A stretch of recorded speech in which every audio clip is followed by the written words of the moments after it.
For Creamer Media's Polity, I'm Thabi Madiba, researcher and analyst. Professor Raymond Suttner joins me to discuss shifting political ground challenges all parties. Welcome, Professor. Thank you. You write that Jacob Zuma's removal from the ANC and the state had posed challenges for opposition parties, especially the Democratic Alliance. What challenges are those? Well, the entire orientation of all the political parties, or most of the orientation, had been directed at exposing what Jacob Zuma was doing.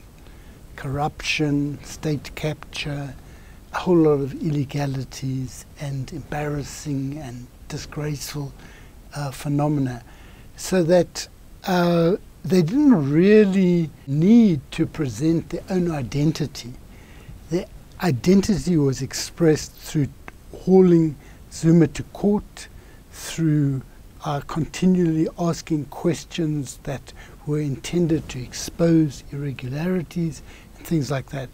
So when Zuma left, they suddenly found themselves with a president who has not got these skeletons in the cupboard, and it has meant that something completely different has to be done by them, and they haven't yet discovered how to present themselves in a new way. So that is the problem that they're facing, not just the DA, also the EFF particularly, whose dramatic actions in Parliament brought them into the public eye, pay back the money, things like that. Now with Cyril Ramaphosa there, and the way Cyril Ramaphosa answers questions is very different. He doesn't make jokes and giggle and things like that. So all of these things have created an identity crisis for the DA particularly, but also for other parties. And do you think race remains a factor in the DA? No, race is definitely a factor. I mean, you can see it in the media today that this debate about how representative the DA leadership is, how the delegates for the conference have been selected, it appears that very few people from townships are going as delegates to this conference because of the formula that they are using. I think there are 2 people from Soweto, some reports say none.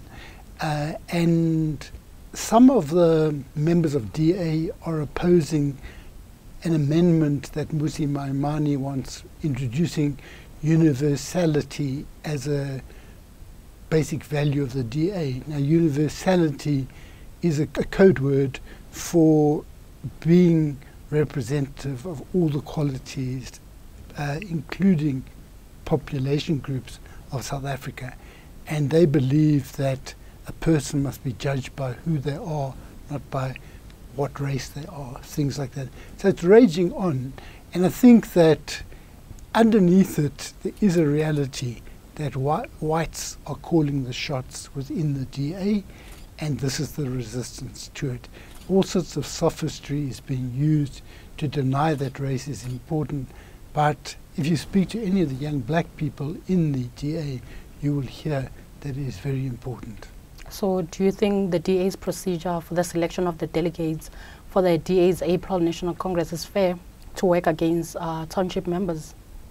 Well, I don't know if it was intended to work against township members, but it was, as they say, the party has grown a lot, and the members in the townships, you have one delegate according to each public representative you have.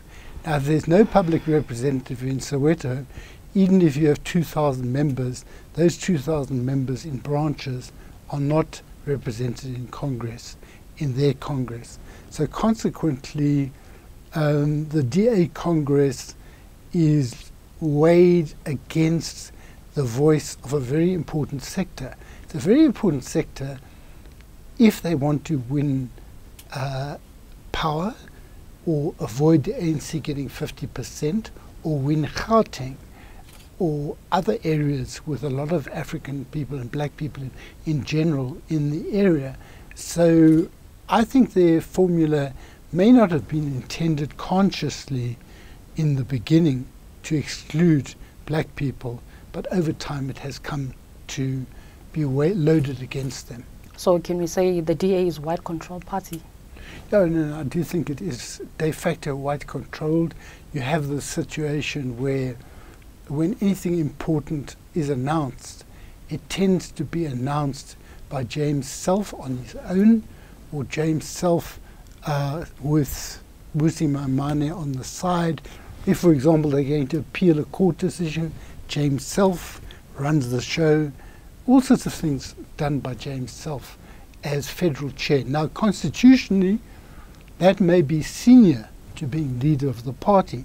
But what I said in the article, when Helen Zille was leader of the party and James Self was federal chair, Helen Zille was definitely in charge. Now, you can't say that Mmusi Maimane is definitely in charge. So the DA has not revealed what Patricia Dillon has said, but they're talking of disciplinary processes and the attempts to remove her as the mayor. So does this have anything to do with her race? Or? Well, they have alleged various corrupt acts, and I haven't seen the exact charge sheet, but I think a lot of people will interpret it as having a racist quality insofar as misdemeanors of Zille just happen and they just disappear, and James Self says, well, what she said about life is Demeni is just her private view, it's not a party matter. Now, the thing is, I'm not saying that Dillon is innocent, I don't know, but what I'm saying is the way they're handling it is they're bungling it, they're making it very clear they want to get rid of Dillon, and they can't run a proper disciplinary process, it seems. It's been postponed indefinitely.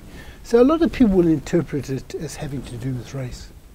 But I'm not saying that that's the only thing. I'm saying there could be that there is a case. I am not in a position to judge.